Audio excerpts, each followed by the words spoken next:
फिर backward difference formula से कैसे निकालेंगे, एक आध सवाल है उसमें, छोटे एग्जांपल्स हैं क्वाड्रेटिक इंटरपोलेशन के, जिसमें कि बैकवर्ड इंटरपोलेशन यूज करके वैल्यूज निकालना है। अब यहाँ पर 0.8 का पर डेरिवेटिव निकालने को बोल सकता है या 0.7 पर डेरिवेटिव निकालने को बोल सकता है। तो देखिएगा यहाँ पर अगर f डैश पॉइंट 0.8 पर बोल रहा है तो ये नोडल पॉइंट पे बोल रहा है, लेकिन इसका ये मतलब नहीं कि हम f डैश 0.7 नहीं निकाल सकते, वो भी निकाला जा सकता है। तो f डैश 0.7 निकालेंगे तो हमारा u चेंज हो जाएगा, इत्यादि इसमें छोटी बातें हैं। मैं आपको इस लेक्चर पे लेके आता हूं, जो कि दिख रहा होगा आपको, स्क्रीन दिख रही है? Yes sir. Yes sir. ठीक है। तो और एक चीज ध्यान रखिए कि क्लास में अगर आप प्रेजेंट हैं तो प्रेजेंट रहिएगा, क्योंकि हम अपन चेक कर सकते हैं आपको, आप भी हम मुझे चेक कर सकते हैं प्रेजेंट हैं कि नहीं हम क्लास में। तो ऐसा नहीं है कि आप क्लास में बैठे हैं तो आप फोकस्ड होके नहीं बैठे हैं, क्योंकि मेरे को क्वेश्चन पूछना आता है जिससे कि आप पता चल जाएगा कि आप क्लास में बैठे हैं कि नहीं। अभी फिलहाल 19 लोग ज्वाइन किए हैं क्लास को। ठीक, चलिए। तो मैंने इसको टाइटल क्या दिया है, general description for equispaced arguments. General description, क्योंकि अनइक्वली स्पेस्ड आर्ग्यूमेंट्स के लिए आपके पास कौन सा फॉर्मूला है, क्या कौन सा इंटरपोलेशन यूज करोगे अनइक्वली स्पेस्ड आर्ग्यूमेंट्स के लिए? लैग्रेंजेस। हाँ, लैग्रेंजेस इंटरपोलेशन। कल हमने उसको देखा भी था। लैग्रेंजेस इंटरपोलेटिंग पॉलिनोमियल बनाना है, फंडामेंटल पॉलिनोमियल्स का यूज करके लैग्रेंजेस इंटरपोलेटिंग पॉलिनोमियल बन जाता है, और फिर उसको डिफरेंशिएट करते हैं फर्स्ट डेरिवेटिव के लिए एक बार, सेकंड डेरिवेटिव के लिए 2 बार, एंड सो ऑन। तो जैसा मुझे लगता है कि परीक्षा में एक तो क्वेश्चन आया नहीं कभी, और आएगा तो मुझे लगता है कि आपको लैग्रेंजेस इंटरपोलेशन फॉर्मूला के ऊपर भी मैंने सवाल करा दिया है, और उसी तरीके से ज्यादा इंपॉर्टेंट है इक्वी स्पेस्ड आर्ग्यूमेंट्स के लिए। तो टाइटल क्या है, शॉर्ट टाइटल अभी हमारा, कि आपको न्यूमेरिकल वैल्यूज डेरिवेटिव्स की कंप्यूट करनी है, किसकी, कोई फंक्शन f(x), लेकिन ये फंक्शन एक्सप्लिसिटली नोन नहीं है, ये फंक्शन का टेबुलेटेड सेट मालूम है, मतलब x0 पे f0, x1 पर f1, x2 पर f2 एंड सो ऑन। तो एक टेबुलेटेड सेट ऑफ डाटा है फंक्शन के लिए, और आपको एक न्यूमेरिकल वैल्यू ऑफ डेरिवेटिव निकालना है। कहां पर निकालना है, आपको चूज करना पड़ेगा किस वैल्यू पर निकालना है, किस वैल्यू पर आपको x निकालना है, x की किस वैल्यू पर आपको फंक्शन की वैल्यू निकालनी है। वो कहां लाई कर रहा है, जिस पॉइंट पर आप फंक्शन की डेरिवेटिव निकाल रहे हैं वो x पॉइंट कहां लाई कर रहा है, at the beginning of the table, शुरुआत में काम कर रहा है। तो यहीं से आपको पता चल रहा होगा कि अगर जिस पॉइंट पर आर्ग्यूमेंट के जिस वैल्यू पर आपको डेरिवेटिव निकालना है वो अगर टेबल के स्टार्टिंग में है, तो टेबल के स्टार्टिंग पे जो इंटरपोलेटिंग पॉलिनोमियल बनता है इक्वली स्पेस डाटा के लिए, वो न्यूटन्स फॉरवर्ड इंटरपोलेशन फॉर्मूला से बन जाएगा। तो उसी तरीके से परीक्षा में क्वेश्चन आ गया, what describe the numerical procedure for numerical differentiation of at a point in a equally space data. Question सुन रहे हैं मेरी बात को? क्वेश्चन क्या पूछेगा, describe the procedure for obtaining the numerical derivatives at a point, at a starting point in a equally space data. तब हमारे को तुरंत अंदाज हो रहा है कि Newton's forward difference formula interpolation का यूज करना पड़ेगा। तो मान लीजिए फंक्शन की जो वैल्यूज हैं आर्ग्यूमेंट के डिफरेंट पॉइंट आर्ग्यूमेंट के डिफरेंट वैल्यूज पर, मान लीजिए f0 है, f1 है, fn-1 एंड fn। तो ये सब फंक्शन की वैल्यूज है, या इसको हम क्या बोलते हैं, दीज आर एंट्रीज भी कहते हैं इसको, करस्पॉन्डिंग टू किसके, आर्ग्यूमेंट्स की डिफरेंट वैल्यूज के करस्पॉन्डिंग। और आर्ग्यूमेंट की वैल्यूज कहाँ किस रेंज में लाई कर रही है, पहली वैल्यू है x0 जिसको a मान लिया, x1, x2, xn-1 और xn, लास्ट जो आर्ग्यूमेंट है उसको हमने b के बराबर मान लिया, मतलब इंटरवल बनाने के लिए। और जहां पर ये जो डाटा है ये इक्वली स्पेस्ड है, तो इक्वली स्पेस्ड होने के कारण किसी भी आर्ग्यूमेंट की वैल्यू क्या होगी, मान लीजिए xr निकालेंगे तो x0 से कितना ज्यादा होगा, r टाइम्स h ज्यादा होगा, जहां पर h जो है वो स्टेप इंटरवल है, h जो है वो स्टेप इंटरवल है, मतलब कि इंटरवल की लंबाई, x0 से x1 गए तो h का अंतर आया, x0 से x2 गए तो 2h का अंतर आया, एंड सो ऑन। तो न्यूटन्स फॉरवर्ड इंटरपोलेशन फॉर्मूला क्या कहता है, अगर इक्वली स्पेस डाटा, और हम कहां पर डेरिवेटिव निकाल रहे हैं, डाटा टेबल के शुरुआत में नोडल पॉइंट पे या नॉन नोडल पॉइंट पर हम डेरिवेटिव निकाल रहे हैं, तो न्यूटन्स फॉरवर्ड इंटरपोलेशन फॉर्मूला ये आप याद है, आपको रिकलेक्ट कर पा रहे हैं, पहले दूसरे तीसरे टर्म याद रहते हैं, है ना? Yes sir. हाँ, कैसे याद रखेंगे, f0 plus u into first forward difference of fn नहीं रहेगा, क्या रहेगा, f0 रहेगा, ठीक है।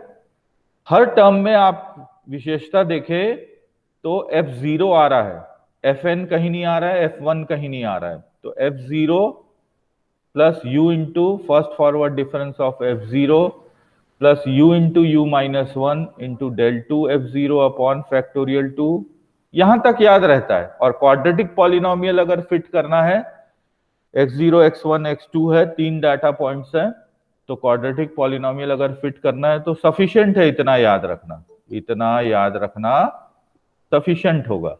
लेकिन अगर मान लीजिए क्वाड्रेटिक पॉलिनोमियल नहीं है तो हमको आगे की टर्म्स भी याद रखने पड़ेंगे। तब कैसे बढ़ेंगे, पहला टर्म सिर्फ फंक्शन की value at the initial argument f0, फिर u जैसा कि डिफाइंड है, u is equal to x minus x0 upon, क्या होता है u, x जो फॉरवर्ड डिफरेंस के केस में u equal to x minus x0 divided by h। हाँ, तो u into del f0 plus u into u-1 into del 2 f0 by factorial 2, फिर fourth term आएगा u into u-1 into u-2, third forward difference in f0 upon factorial 3, फिर fifth term आएगा u into u-1 into u-2 into u-3 upon factorial 4 into fourth forward difference, और उसी तरीके से ये fifth sixth term भी आ जाएगा। तो इसको थोड़ा सा एक स्टेप थोड़ी देर रुक के ये u के जो टर्म्स हैं इनको सिंप्लीफाई कर ले। u के टर्म्स को सिंप्लीफाई करने का मतलब, पहला टर्म तो f0 है, यहाँ कोई चेंज नहीं है, u इंटू डेल f0, यहाँ भी u स्क्वायर माइनस u कर दिया इसको, यहाँ पर u into u-1 into u-2 को u cube minus 3u square plus 2u कर दिया। उसी सिमिलरली इसको भी हमने सिंप्लीफाई कर लिया, तो ये u, अब देखिए यहाँ कठिनाई हो रही है, और इसीलिए आपको लग रहा होगा कि परीक्षा में नॉर्मली सवाल जो है ये चौथे टर्म तक आना चाहिए, पांचवें टर्म तक नहीं आना चाहिए। तो इधर भी आपने एक्सपेंड कर लिया, और उसी सिमिलरली ये लास्ट टर्म को भी एक्सपेंड कर लिया, मैंने fifth forward difference in f0 तक लिखा है।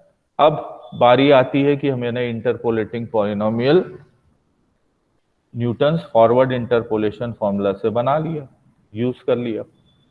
अब जहां पर u किसके बराबर है, x minus x0 upon H. Backward difference में क्या हो जाता है, कोई बताएगा? बैकवर्ड डिफरेंस में यू कैसे डिफाइन करते हैं, प्रवीण पटेल?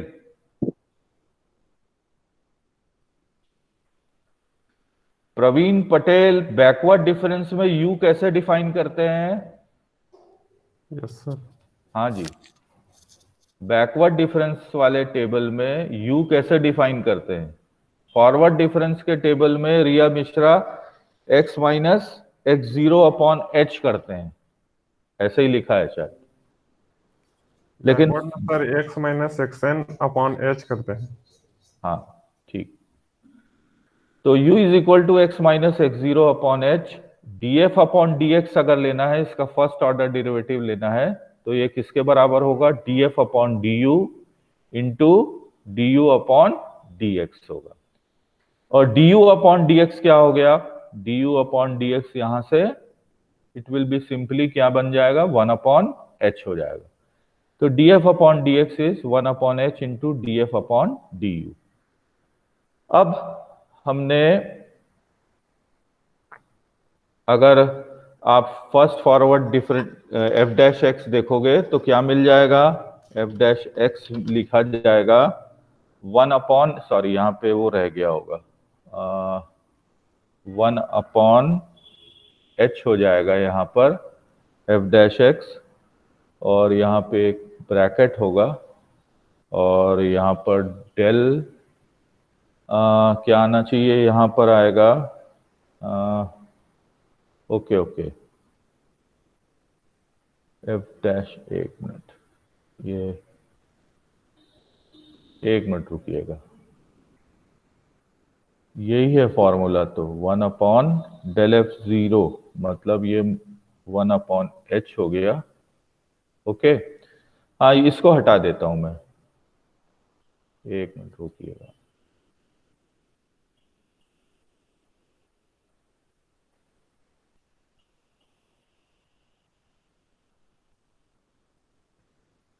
हाँ, एफ डैश एक्स किसके बराबर हो जाएगा, अगर डिफरेंशिएट करोगे तो one upon H into D F upon D you. तो यहां जहां जहां एफ जीरो को डिफरेंशिएट करोगे तो जीरो मिलेगा, यहां पर u को डिफरेंशिएट करोगे तो डेल एफ जीरो मिलेगा, यहां पर u को डिफरेंशिएट करोगे तो 2u माइनस वन मिलेगा, यहां पर करोगे तो 3u square minus 6u plus two मिलेगा, एंड सो ऑन, यहां पे मिलेगा 4u क्यूब, और उसी तरीके से 5u4, बाकी के टर्म्स वैसे ही रहेंगे। ओके, समझ आया यहां पर? तो ये मेरे हिसाब से सबसे इंपॉर्टेंट स्टेप क्या है कि हमको ये याद रखना, अगर थ्योरी आती है तो थ्योरी में हमको ये याद रखना होगा कि हम कैसे डिफरेंशिएशन करते हैं। ठीक है, ये फॉर्मूला को हमको याद रखना पड़ेगा। मतलब one upon D F upon D x is one upon H into D F upon D you. तो ये फर्स्ट ऑर्डर डेरिवेटिव निकल गया। उसी तरीके से क्या कर सकते हैं, सेकंड ऑर्डर डेरिवेटिव। तो यहां पर वन अपॉन एच फिर से आना चाहिए कि नहीं आना चाहिए, कोई बताएगा? आना चाहिए सर। क्यों सर क्योंकि u का वैल्यू फिर से करेंगे ना, मतलब u हाँ मैंने u क्या, से एक बार हाँ हाँ u से एक बार और डिफरेंशिएट करेंगे ना सर। हाँ डिफरेंशिएट तो करेंगे, लेकिन मैं ये पूछ रहा हूं कि फिर से h कहां से आया, फिर से h सर, कहां से आया? हाँ बोलिए। सर u का फॉर्मूला x माइनस एक्स से जीरो बाय, तो ये x minus X zero one हो जाएगा, तो वन बाय एच आएगा सर यहाँ पे, मतलब u को डिफरेंशिएट करने पे। ठीक, तो एफ डबल डैश एक्स में भी वन अपॉन एच आएगा into D F dash upon D U, मतलब फर्स्ट डेरिवेटिव को फिर with respect to U differentiate करना है। तो यहां से वन अपॉन एच पहले ही था, और फिर से वन अपॉन एच आ गया, तो वन अपॉन एच स्क्वायर आ गया। और ये टर्म रहेगा क्या, इधर जब डिफरेंशिएट करोगे तो ये तो कांस्टेंट है, जीरो दे देगा, और 2u माइनस वन में with respect to u differentiate करोगे तो 2 मिलेगा, और ये 2 और ये फैक्टोरियल 2 कैंसिल आउट हो जाएगा, तो क्या बचेगा, del 2 f0। फिर जिसको समझ में नहीं आया पूछ सकता है। बोलिए, किसी को समझ नहीं आया या मैं पूछूं कि समझ आया कि नहीं आया? क्यों भाई? श्वेता बारेट, आप बता सकते हैं ये कैसे नेक्स्ट टर्म आया है? ये कैसे आया बता सकते हैं? क्यों भाई? डिफरेंशिएट करे सर। किसको? यहां से ये कहां गया ये वाला टर्म? इसको डिफरेंशिएट किए तो ये del 2f0 यहां से आया है कि यहां से आया है? सर वो कांस्टेंट था ना, वो 0 हो गया। अच्छा, उसके बाद 6u माइनस 6 कहां से आया? 6u माइनस 6 कहां से आया? 3u स्क्वायर माइनस 6u को डिफरेंशिएट किए तो 6u माइनस 6 आया, एंड सो ऑन। तो आप बात समझ गए होंगे। और इसके बाकी टर्म्स को मैं नहीं दोहरा रहा, उसी तरीके से हम फिर से इसको प्राप्त कर सकते हैं। और उसी तरीके से थर्ड डेरिवेटिव निकालेंगे तो स्वाभाविक है, जैसा आपके साथियों ने कहा, कि अब फिर एक और बार 1/h आ जाएगा तो h³ हो जाएगा। तो अब del 2f0 is again constant, तो यहां से क्या मिल जाएगा? del 3f0 यहां से मिलेगा, क्योंकि u के रिस्पेक्ट डिफरेंशिएट करोगे तो 6 मिलेगा, और 6/6 1, मतलब पहला टर्म del 3f0। और यहां से दूसरा टर्म क्या मिलेगा? 24u मिल जाएगा, -36 हो जाएगा, ये कांस्टेंट है 0 देगा, और del 4f0 अपॉन 24। तो मूल मुद्दा यह है कि इसमें कोई बहुत बड़ी बात नहीं है। लेकिन अगर आप न्यूटन्स इंटरपोलेशन फॉर्मूला भूल गए तो आपका सारा सवाल गलत। और अगर आपको ये नहीं मालूम कि u, ये जो डेरिवेटिव ले रहे हैं f of x with respect to u x ले रहे हैं, तो फिर लेकिन राइट साइड में जो फंक्शन है वो u के टर्म्स में लिखा हुआ है, तो यहां पर चेन रूल को भी लगाना जरूरी हो। अब मान लीजिए किसी स्पेशल वैल्यू पर हम डेरिवेटिव निकालते हैं। अब मेरे को कोई बताए कि ये स्पेशल वैल्यू नोडल पॉइंट पे है कि नॉन नोडल पॉइंट पे है। रुकिए, आप जवाब नहीं देंगे, मेरे को थोड़ा पूछने दीजिए। हाँ भाई, शेफाली कनौजे, आप बताइए कि x इक्वल टू x0 पर अगर मैं डेरिवेटिव निकाल रहा हूं तो वो नोडल पॉइंट कहलाएगा कि नॉन नोडल पॉइंट कहलाएगा? सर ये शायद नोडल पॉइंट पे होगा। क्यों नोडल? इसलिए जहां पर टेबुलेटेड सेट ऑफ डाटा दिया हुआ है जिन पॉइंट्स पर। ओके, समझ आया बात? अगर इनके बीच में कहीं पर होता तब फिर मुश्किल होती, तब फिर आपको मुश्किल होती। तब आपको यह सोचना पड़ता कि मैं नॉन नोडल पॉइंट पे निकालूंगा तो क्या होगा? अंतर कुछ विशेष नहीं आएगा, u का मान बदल जाएगा। अभी u का मान 0 है, और अब क्यों 0 है? क्योंकि u किसके बराबर है? x minus x0 upon h के बराबर। तो अगर x बराबर u0 रखेंगे तो क्या मिल जाएगा? u बराबर 0 मिल जाएगा। ठीक? Okay, yes sir. 1 minute hold कर।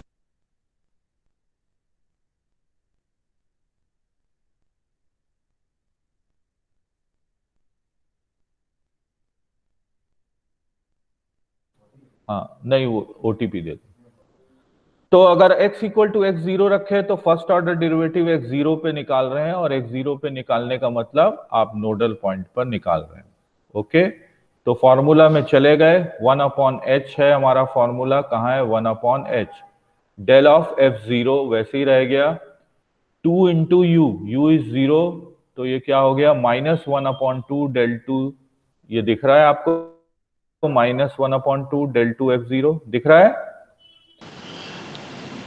यस ये देखिए, यहां से मिला ना, फिर से मैं स्क्रीन पे ला रहा हूं।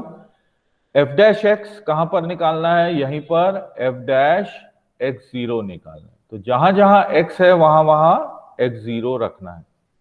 तो f'(x0), तो x तो कहीं है ही नहीं यहां पर, लेकिन x0 पर, x इक्वल टू x0 पर u जो है वो 0 हो जाता है। तो जब u 0 हो जाता है तब आप क्या करोगे? 2 इंटू यू जीरो है तो मतलब -1/2 del 2 f0। दूसरा टर्म आ गया, पहला टर्म तो क्या है del f0, और फिर यहाँ u जीरो है तो क्या हो गया 2, ये टर्म जीरो, ये जीरो हो गया, ये भी जीरो हो गया, और 2 इंटू 1/6 मतलब 1/3 इंटू del 3 f0। तो देखिए कहाँ गया 1/3 इंटू del 3 f0।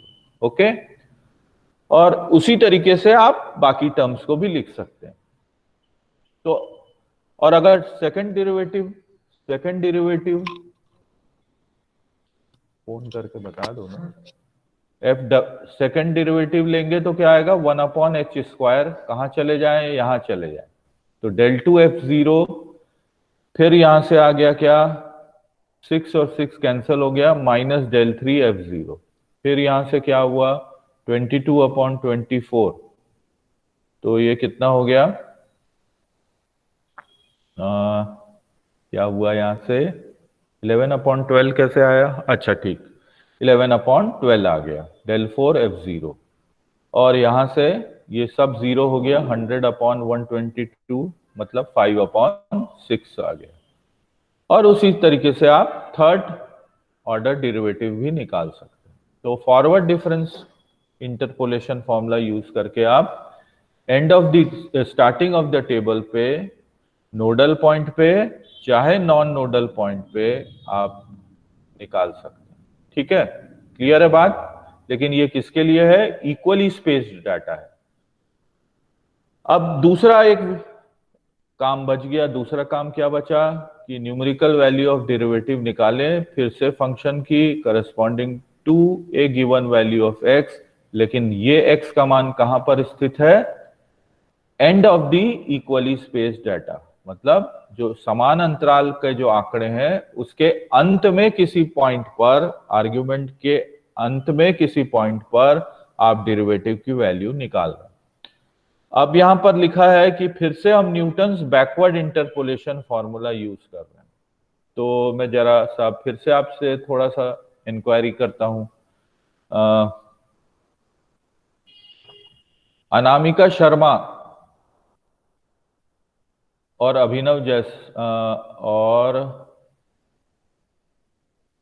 प्रीति कौशिक, आप बताइए कि जब हम एंड ऑफ द टेबल पे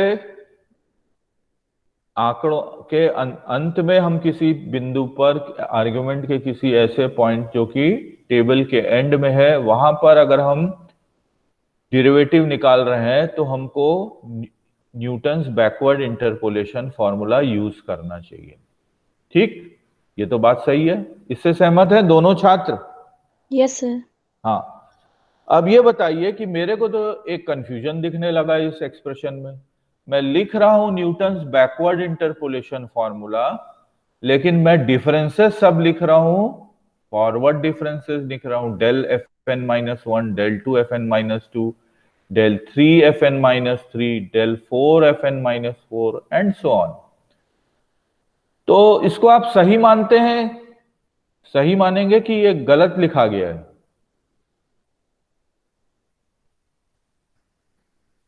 बोलिए। सर ये सही लिखा है। क्यों, कैसे सही बोल सकते हैं कोई लाइन में? मुझे तो ऐसा लग रहा है कि नहीं यार, यहाँ तो बैकवर्ड डिफरेंस ऑपरेटर आने चाहिए थे, ये forward difference operator backward interpolation formula में कैसे आ गए? तो मुझे डाउट हो रहा है, तो आप कैसे इसको सॉरी, समझा? इसमें हाँ उसका बोलो, हाँ बोलो वो बोलो। डेल में बैकवर्ड बैकवर्ड फॉर बैकवर्ड लगेगा। आपने आधा हिस्सा तो सही बोला, लेकिन आप इसको समझा नहीं पा रहे कि यहाँ पर बैकवर्ड डिफरेंस ऑपरेटर के बदले, अच्छा अगर बैकवर्ड डिफरेंस ऑपरेटर के टर्म्स में लिखते तो वो भी सही रहता कि नहीं रहता? कोई बैकवर्ड डिफरेंस ऑपरेटर के टर्म्स में लिखते तो वो सही रहता कि नहीं रहता, मैं ये पूछ रहा हूँ आपसे। सही रहता सर, बैकवर्ड डिफरेंस ऑपरेटर के टर्म में लिखते तो। बैकवर्ड डिफरेंस ऑपरेटर के टर्म्स में लिखते तो भी वो सही रहता। और तब वो फॉर्मूला कैसा बना रहता, तब वो फॉर्मूला कैसा बना रहता? आपको कुछ याद आ रहा है कैसा फॉर्मूला बना रहता था? कैसा फॉर्मूला बना रहता था, कुछ याद आ रहा है? वो फॉर्मूला ऐसा था कि यहां पर आ जाता, मैं लिखता हूं, दोनों लिख देता हूं, चलिए, F of X is equal to F N, okay, ये तो वही रहेगा, प्लस u इंटू, अब कोई सुधारे, बैकवर्ड डिफरेंस किस में लेना है? बोलिए, यहां पर u बैकवर्ड डिफरेंस की शुरुआत कहां से, किससे करेंगे? अब हर जगह यहां क्या था, f ऑफ n, फिर फॉरवर्ड डिफरेंस लिया f of n minus one में, फिर सेकंड फॉरवर्ड डिफरेंस लिया f of n minus two का, फिर थर्ड फॉरवर्ड डिफरेंस लिया f of n minus three का, फिर फोर्थ फॉरवर्ड डिफरेंस लिया f n माइनस फोर का, फिफ्थ फॉरवर्ड डिफरेंस लिया f n माइनस फाइव का। अब मैं आपसे ये पूछ रहा था कि अगर मैं इसी न्यूटन्स बैकवर्ड इंटरपोलेशन फॉर्मूला को बैकवर्ड डिफरेंस ऑपरेटर के रूप में लिखूंगा तो मेरे f बदल जाएंगे कि एक ही f रहेगा हर टर्म में? पहला क्वेश्चन। एफ एन रहेगा सर। वेरी गुड, कौन बोला? खिलेन एफ वही रहेगा, है ना? ऐसे हमको याद रखना है। ये जो मैं प्रश्नावली कर रहा हूं इसका उद्देश्य यह है कि आपको परेशान नहीं करना, उद्देश्य यह है कि आपको कैसे याद रखना है। तो एफ वही रहेगा, और वो एफ क्या सब्स्टिट्यूट करते हैं अपन, है क्या सब्स्टिट्यूट करते हैं वहां पे? एफ का कौन सी? Y N is nothing but F N, ठीक है? तो u into first backward difference of F N, फिर यहाँ पे u into U plus one वैसे ही रहता है, u into U plus one, और यहां पर क्या आएगा, second backward difference of F N upon factorial two, फिर टर्म आएगा u into U plus one into U plus two, है ना? और third backward difference in F of N upon factorial. तो ये जितनी बातें मैंने करी ये सिर्फ इसलिए करी कि आप जो है ये चीज याद रखिए कि कहीं ऑब्जेक्टिव में ऐसा कोई क्वेश्चन चला आया जो आपको परेशान कर दिया, इसलिए मैंने आपको बोला कि ऐसा भी याद रखिएगा। तो हम कहाँ पे थे? यहीं पे तो थे। तो फॉरवर्ड डिफरेंसेस के टर्म्स में लिखेंगे तो शुरुआत हम दोनों में F1 से शुरुआत कर रहे हैं, first term will be Fn, लेकिन फॉरवर्ड डिफरेंस की शुरुआत करते हैं तो u के जो टर्म्स हैं वो सब सेम रहते हैं। फॉरवर्ड डिफरेंसेस जो है पहली बार Fn माइनस वन, फिर दूसरी बार Fn माइनस टू, तीसरी बार Fn minus three and so on. लेकिन बैकवर्ड डिफरेंसेस जब हम लेते हैं तब हमारा Fn वही, हमारा जो जिस आर्ग्यूमेंट एंट्री में आप डिफरेंसेस निकाल रहे हैं वो वही रहेगा, Fn नहीं रहेगा।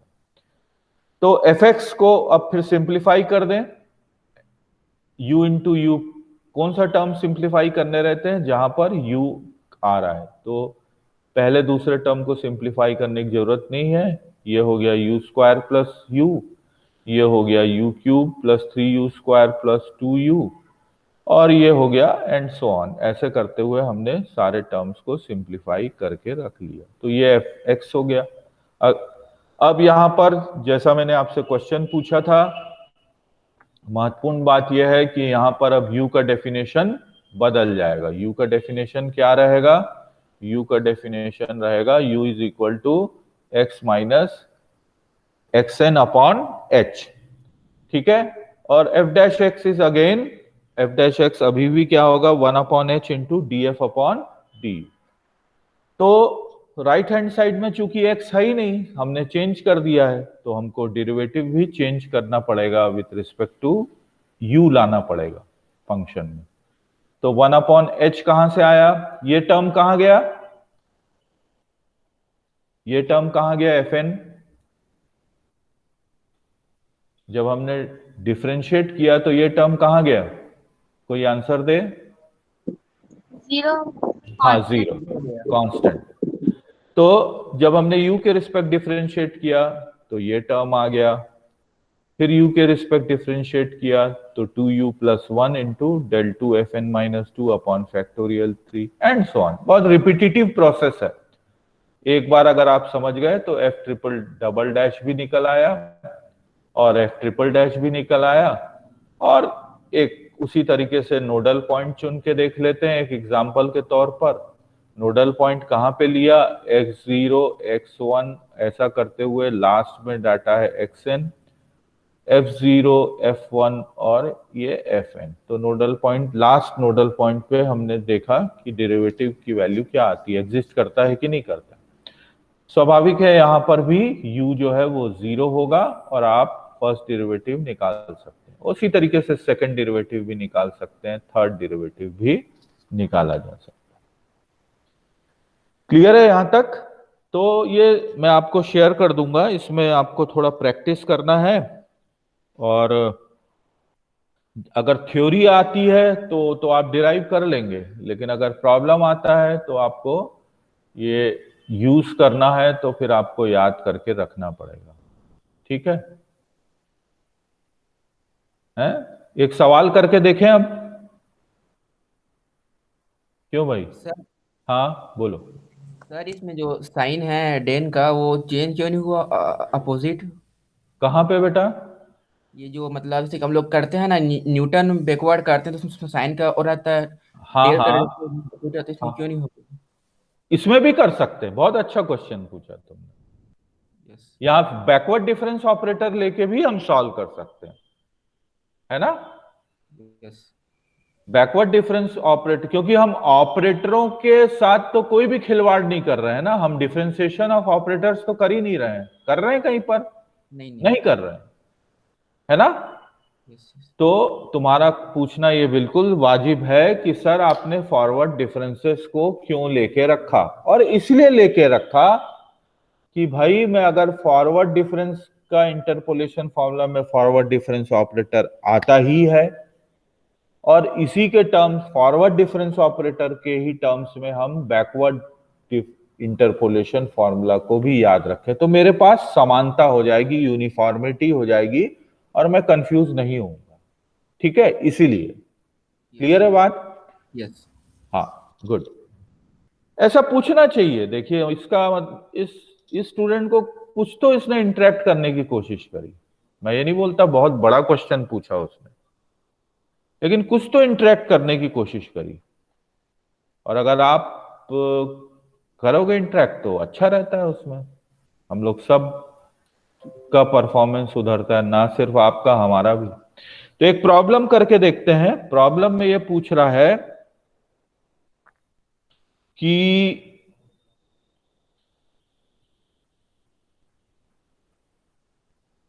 मान लीजिए x की वैल्यू दी हुई है और y की वैल्यू मतलब f(x), चलेगा ऐसा समझना? ठीक है, चलेगा? Yes sir. Yes sir. तो या तो मैं इस प्रॉब्लम को, एक मेरे को याद आ रहा है एक क्वेश्चन ऐसा पूछा गया था। देखिए क्वेश्चन ये पूछा गया था कि शायद किसी साल में ये क्वेश्चन आया है, मेरे सामने है ये क्वेश्चन। द एंगल ऑफ, देखिए उसको क्वेश्चन को थोड़ा सा बदल दिया, द एंगल ऑफ, बाकी तो आप क्वेश्चन कर ही लेंगे क्योंकि वो कोई बहुत कठिन नहीं। The angle of rotation, angle of rotation theta किसमें पढ़ेंगे? इन रेडियंस, रेडियन में नापा गया है ये कोण। ऑफ ए रॉड, एक छड़ रोटेट हो रही है of A rod for, rotate हो रही है तो अलग अलग समय पर क्या होगा? अलग अलग एंगल मिलेगा, है ना? अगर एक रॉड रोटेट हो रही है तो ग्रेजुअली टाइम के साथ एंगल ऑफ रोटेशन बदलेगा।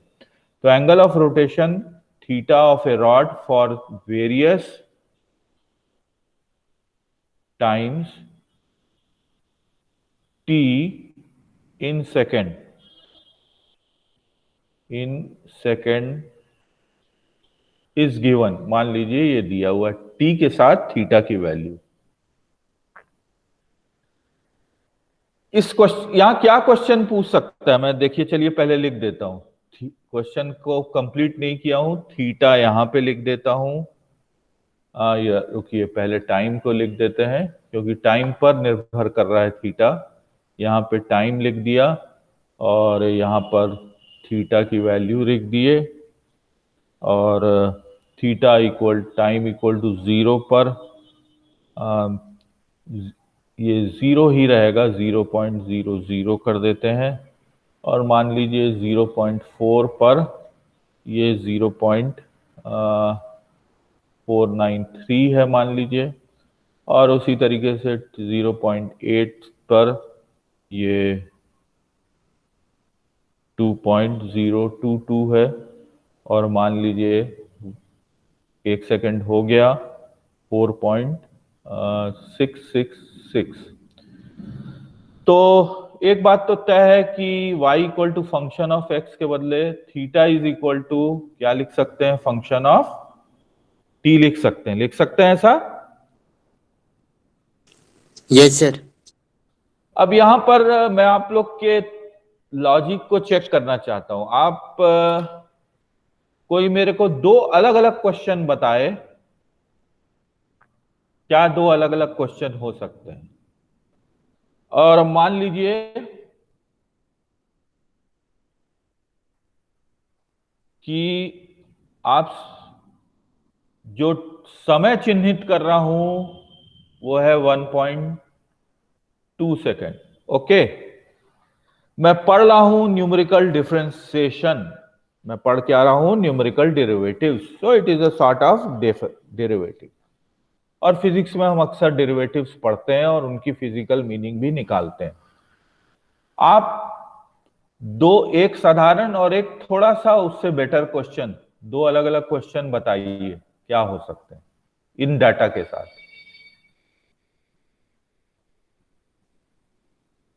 बोलिए। एक बहुत साधारण क्वेश्चन होगा जो मैथमेटिक्स का टीचर सेट करेगा, और जब वो इसी आंकड़े के ऊपर अगर एक फिजिक्स का टीचर क्वेश्चन सेट करेगा तो दोनों में अंतर होगा। वो दोनों क्वेश्चन बताइए क्या हो सकते हैं। और भी लोग प्रयास करिए, लगभग 22 लोग जुड़े हुए हैं। तनु राजपूत और रिया मिश्रा, आप इस पे दो अलग अलग, एक मैथमेटिक्स के टीचर ने क्वेश्चन सेट कर दिया और एक फिजिक्स के टीचर ने क्वेश्चन सेट किया, अंतर दिखना चाहिए। बोलिए। सर F1.2 पर ये किसने सेट किया? हाँ, ये किसने सेट किया, मैथमेटिक्स वाले सर ने कि फिजिक्स वाले सर ने? मैथमेटिक्स वाले ने सर। मैथमेटिक्स वाले सर ने क्या बोला क्वेश्चन में कि F1.2 पर न्यूटन बैकवर्ड विधि से निकालिए उसका वैल्यू। नहीं, उसने क्या पूछा, और कोई सुधारे इसको। रिया आप बताइए, मैथमेटिक्स वाले सर ने क्या क्वेश्चन पूछा?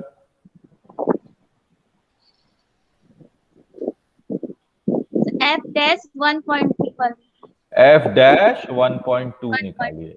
ओके, ये मैथमेटिक्स वाले सर ने पूछ दिया। और फिजिक्स वाला सर क्या क्वेश्चन पूछेगा? अब खिलेन बताएगा, मेरे को विश्वास है ये बता देगा। क्यों खिलेन? फिजिक्स वाले सर जो है उन्होंने क्या क्वेश्चन पूछ दिया इस डाटा के साथ?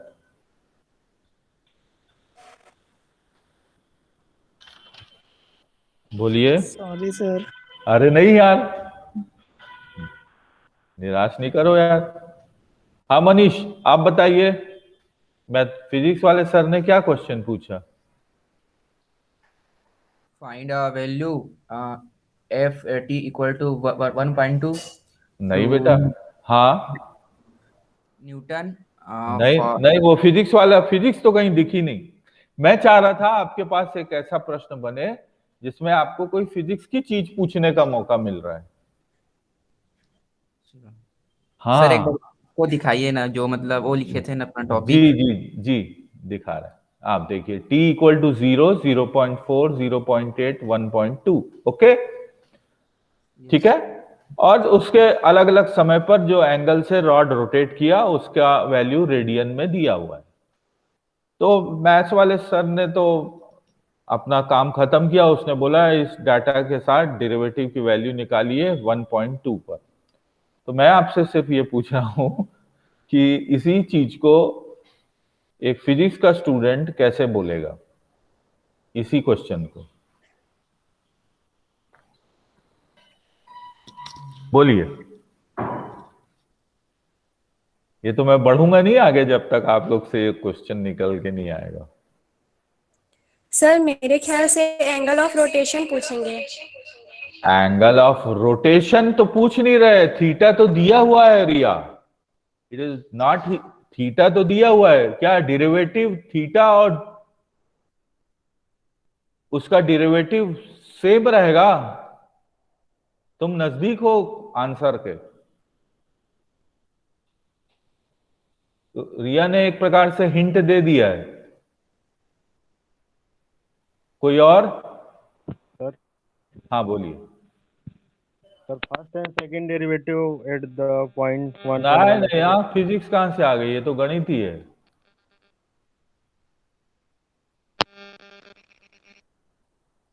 हाँ विकास, आप कोशिश करेंगे? Yes sir. बोलिए।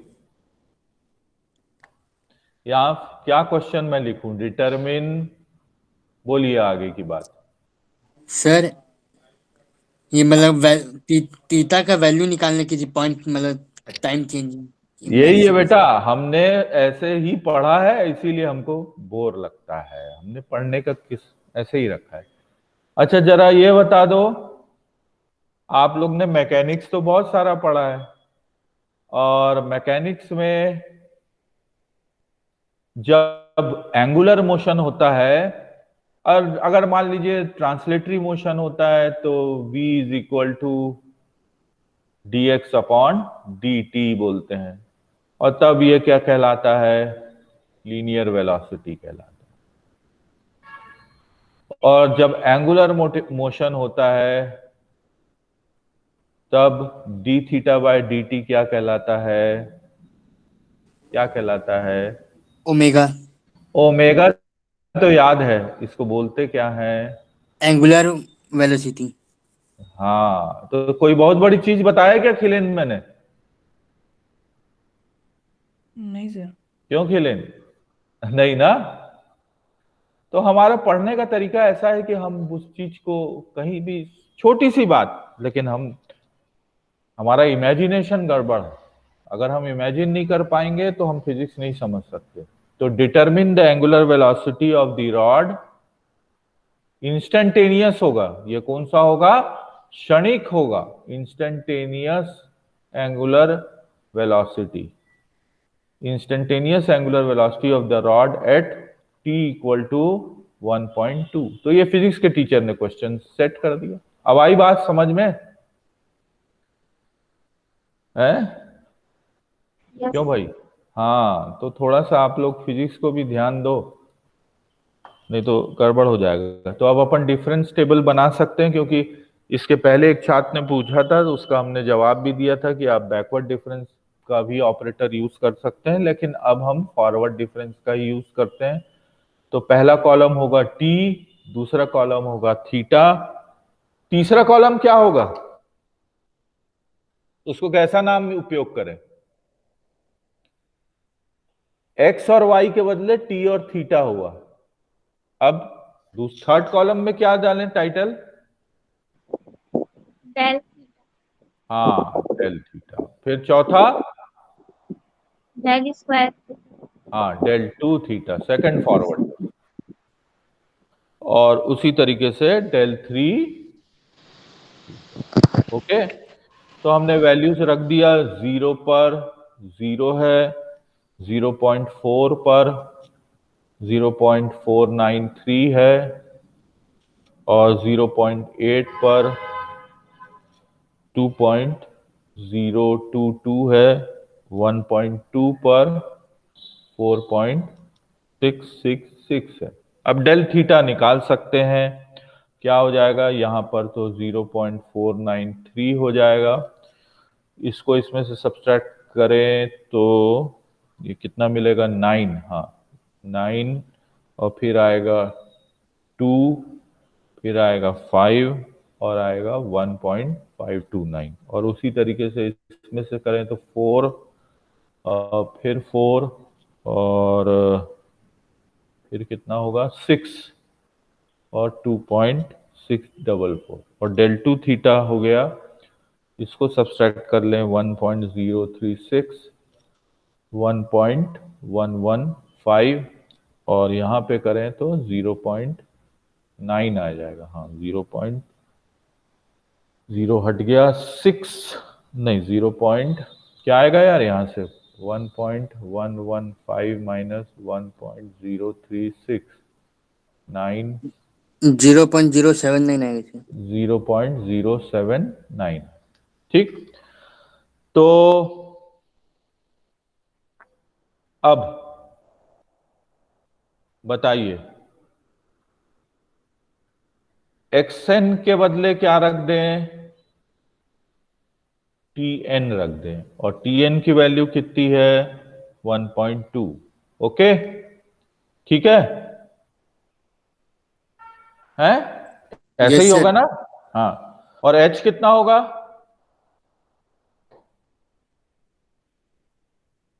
0.4. 0.4। ओके, बाकी की बात आप कर लेंगे। डिफरेंस टेबल बन गया है, आप बैकवर्ड डिफरेंस का जो इंटर फॉर्मूला है न्यूमेरिकल डिफरेंशिएशन का उसमें रखेंगे और इस छोटी सी एक्सरसाइज को आप करके देखिएगा। एक सवाल दे रहा हूं मैं आपको जिसको आपको करना है।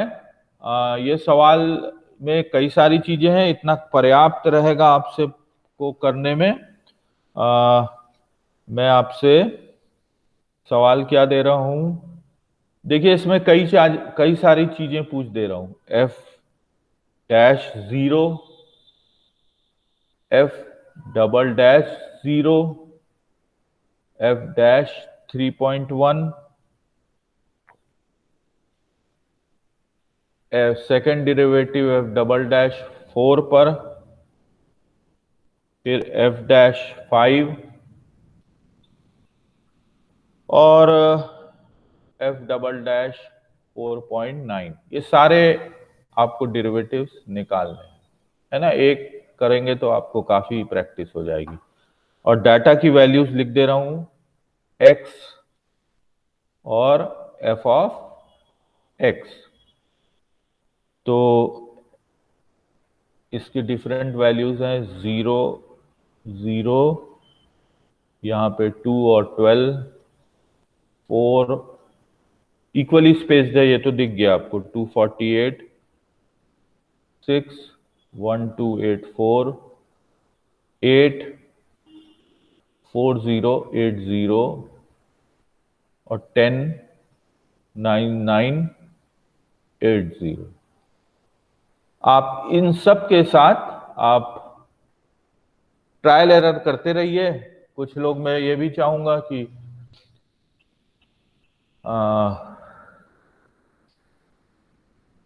बहुत बड़ा हो जाएगा, अनइक्वली स्पेस्ड है नहीं तो क्यों यूज करें अपन, है ना।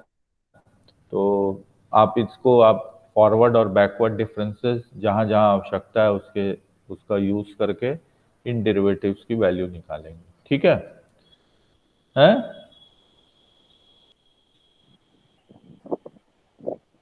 ठीक है, ओके। Yes, sir.